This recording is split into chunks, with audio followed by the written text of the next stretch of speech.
मेरे प्रिय भाई और बहनों, सभी लोगों को जय यीशु। और माँ मरियम के जन्मदिन के शुभ अवसर पर आज 8 सितंबर माँ मरियम का पर्व मनाया जाता है। सभी लोगों को जय यीशु और खुश पर्व।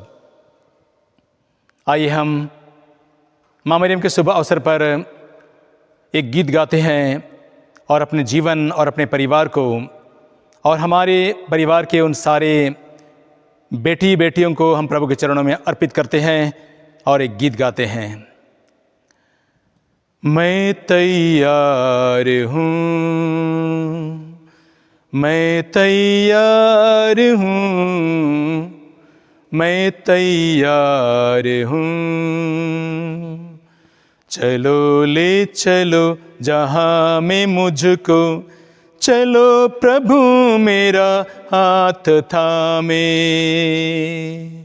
चलो ले चलो जहाँ में मुझको, चलो प्रभु मेरा हाथ थामे।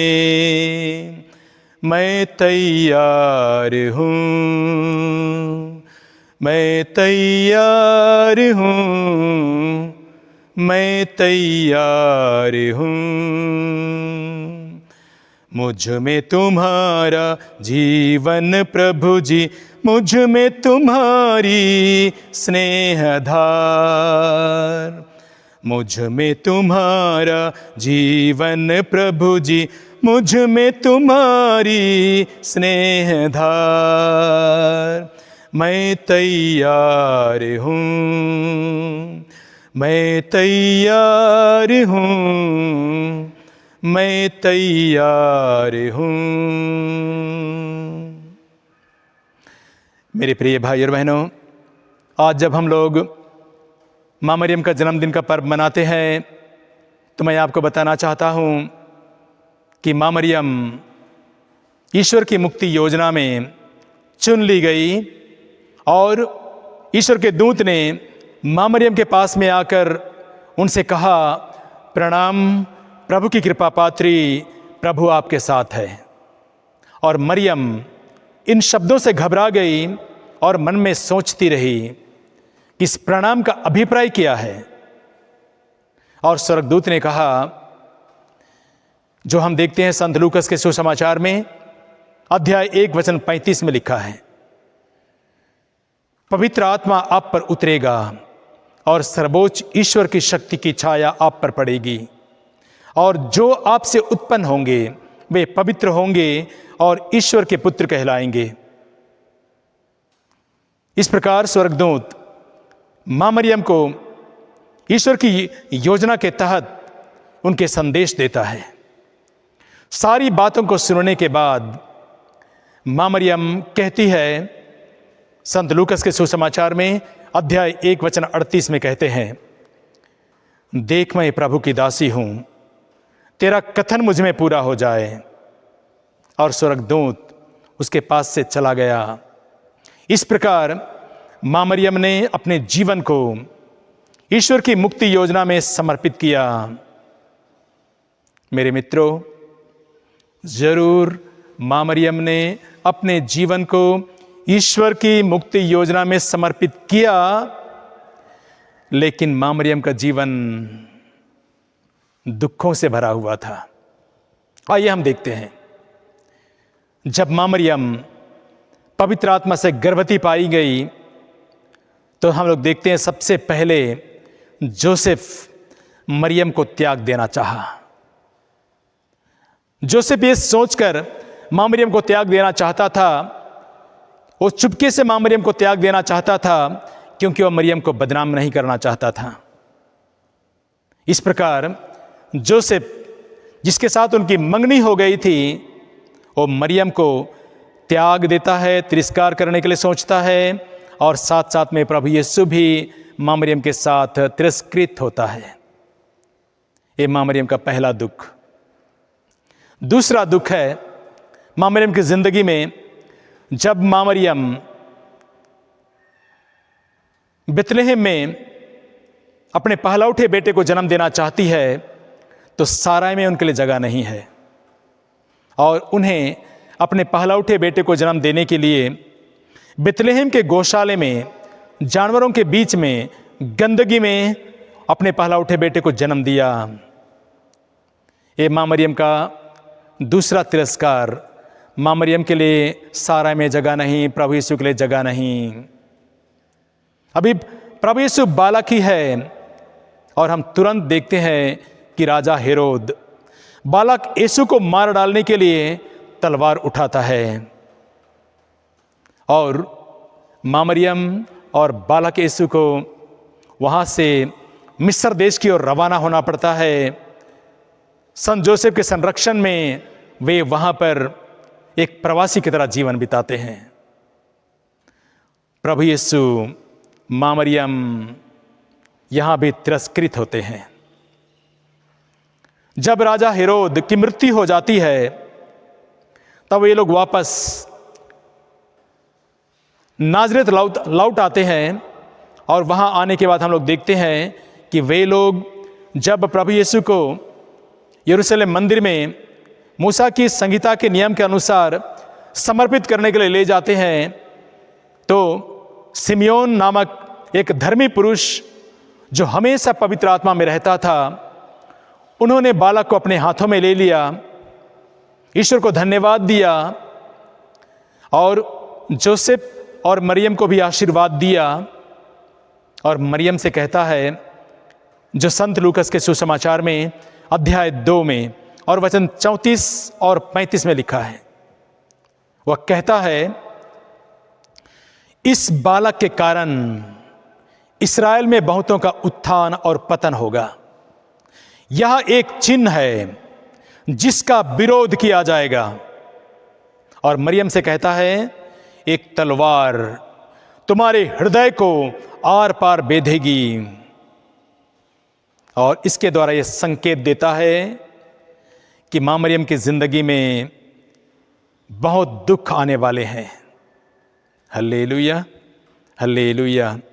इसके बाद हम लोग देखेंगे जब प्रभु यीशु 12 साल का हो जाता है और वे लोग यरूशलेम मंदिर में तीर्थ यात्रा में जाते हैं तो प्रभु यीशु लाखों की भीड़ की तादाद में यरूशलेम मंदिर में वे खो जाते हैं और मरियम और जोसेफ 3 दिन के बाद और रोते हुए, आंसू बहाते हुए उनको यरूशलेम मंदिर में पाते हैं। मां मरियम का जीवन दुखमय था।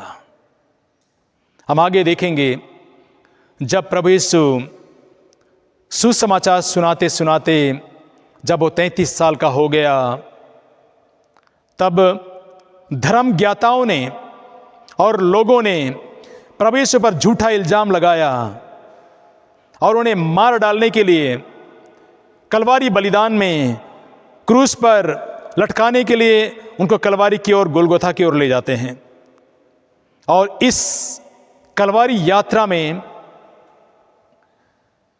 हम देखते हैं जहां प्रभु यीशु के सिर पर कांटों का मुकुट है, प्रभु यीशु के कंधे पर भारी क्रूस लादा गया है, प्रभु यीशु खून से लथपथ है, लोगों के द्वारा अपमानित, तिरस्कृत है और प्रभु यीशु दुखों से घिरे हुए हैं, भीड़ में घिरे हुए हैं, पुलिस फोर्स उनके चारों ओर है और ऐसे गमगीन माहौल में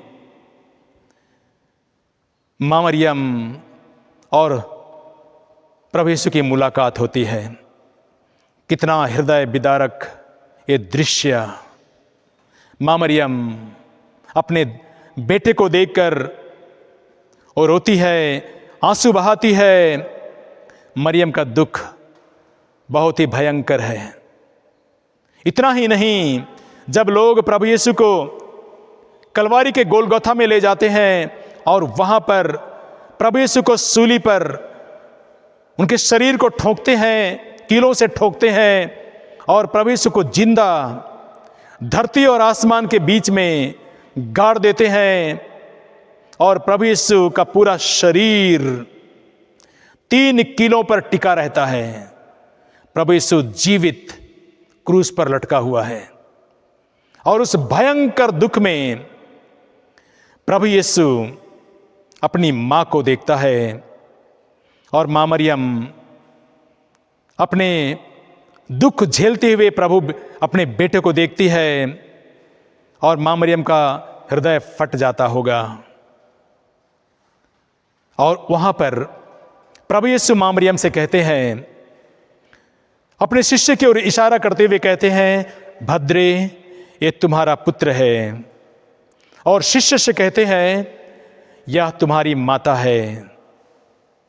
इस प्रकार प्रभु यीशु ने अपनी माँ को हमारी माँ बना दिया और पूरे संसार की माँ बना दिया। जब प्रभु यीशु 3 घंटे के उस भयंकर यातना सहने के बाद जब अपने प्राण को पिता परमेश्वर को त्याग देते हैं, तो प्रभु यीशु के इस दुख को देखकर मां मरियम रोती है। और जब प्रभु यीशु का मृत शरीर जब क्रूस पर से उतारा जाता है और प्रभु के मृत देह को जब मां मरियम की गोद में रखा जाता है, तो मां मरियम अपने बेटे प्रभु यीशु को छाती से लगाती है, रोती है, आंसू बहाती है और पुत्र वेदना में बिलखती रहती है।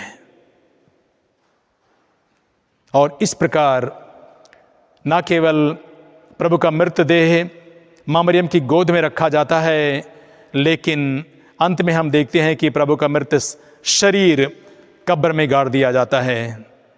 इस प्रकार मां मरियम अकेले हो जाती है। उनका जवान बेटा उनसे बिछुड़ गया, उसका कोई नहीं। मां मरियम का जीवन दुखों से भरा हुआ था। मेरे प्रिय भाई और बहनों, इसीलिए हम लोग ख्रिस्ती लोग मां मरियम को सबसे अधिक प्यार करते हैं, क्योंकि मां मरियम ने जीवन में इतना दुख उठाया।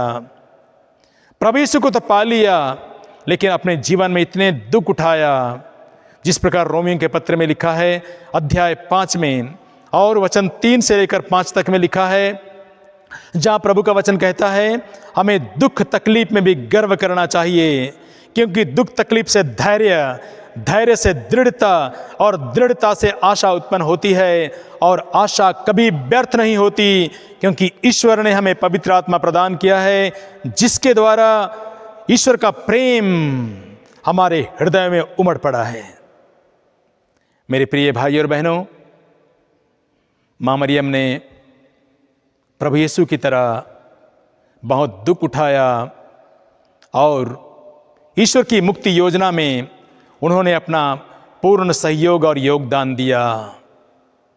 इस प्रकार मां मरियम प्रभु यीशु की ईश्वर के द्वारा किया गया भविष्यवाणी को मां मरियम के द्वारा पूरा होता है। जहां आदन वाटिका में परमेश्वर ने कहा था, शैतान से कहा था, मैं तुम्हारे बीच में और स्त्री के बीच में शत्रुता उत्पन्न करूंगा और उसका वंश तुम्हारा सिर कुचल देगा। और मां मरियम से जन्म लेने वाला प्रभु यीशु, उन्होंने अपने मृत्यु द्वारा शैतान का सिर कुचल दिया, जो संत यूहन्ना के पहले पत्र में अध्याय 1 में और वचन अध्याय 3 और वचन 8 में लिखा है। ईश्वर का पुत्र इसलिए प्रकट हुआ कि वह शैतान के कार्य को समाप्त कर दे। जब प्रभु यीशु शैतान का सिर कुचल दिया, तो मां मरियम भी अपने बेटे प्रभु यीशु के साथ उन्होंने भी शैतान का सिर कुचल दिया। हम प्रकाशना ग्रंथ में देखेंगे अध्याय 12 में और वचन 1 में देखेंगे, वहां लिखा है, मां मरियम सूर्य का वस्त्र ओढ़े, सूर्य का वस्त्र ओढ़े, और उनके पैरों तले चंद्रमा था और उनके सिर पर 12 तारों का नक्षत्र। उनके पैरों तले चंद्रमा था। और हम मां मरियम के चरणों पर हम देखेंगे, जो शैतान इब्लिस कहलाता है, मां मरियम अपने पैरों से शैतान का सिर को कुचल दिया है। मेरे मित्रों, ईश्वर ने मां मरियम को, जिन्होंने अपने जीवन को प्रभु के लिए समर्पित किया, मुक्ति योजना में अपने आप को समर्पित किया, ईश्वर ने उनको इतना ऊंचा उठाया कि मां मरियम संसार के सभी अंधकार की शक्ति को, शैतानी शक्ति को कुचल देती है और प्रवेश के मुक्ति कार्य में अपना योगदान देती है। आज जब हम लोग माँ मरियम का पर्व मनाते हैं तो मैं आपके और हमारे परिवार के उन तमाम बेटी बेटियों से जो 5 साल से लेकर 15 साल की उम्र तक के हैं, मैं ये अनुरोध करता हूँ कि आप भी अपना जीवन माँ मरियम के चरणों में अर्पित करें। माँ मरियम आपके जीवन की रक्षा करेंगी, क्योंकि हम इन दिनों में देखते हैं हमारे देश के कोने कोने में कितनी बड़ी बड़ी घटनाएं घट रही है।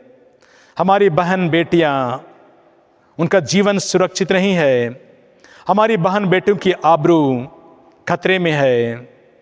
यदि आप अपने जीवन को माँ मरियम की तरह समर्पित करेंगी प्रभु के चरणों में, तो माँ मरियम आपके साथ रहेगी, आपके साथ खड़ी रहेगी, आपके जीवन की रक्षा करेगी और उन दरिंदे, उन भेड़ियों को, उन शैतानी शक्तियों को कुचल देगी, क्योंकि माँ मरियम ने शैतान का सिर कुचल दिया। माँ मरियम सूर्य का वस्त्र ओढ़े और उसके पैरों तले चंद्रमा है। Hallelujah, hallelujah, hallelujah. माँ मरियम के पर्व के अवसर पर ईश्वर आपको और हमारे परिवार के सभी बच्चों को आशीर्वाद दे और आपके परिवार को सुरक्षा प्रदान करे। Hallelujah, hallelujah.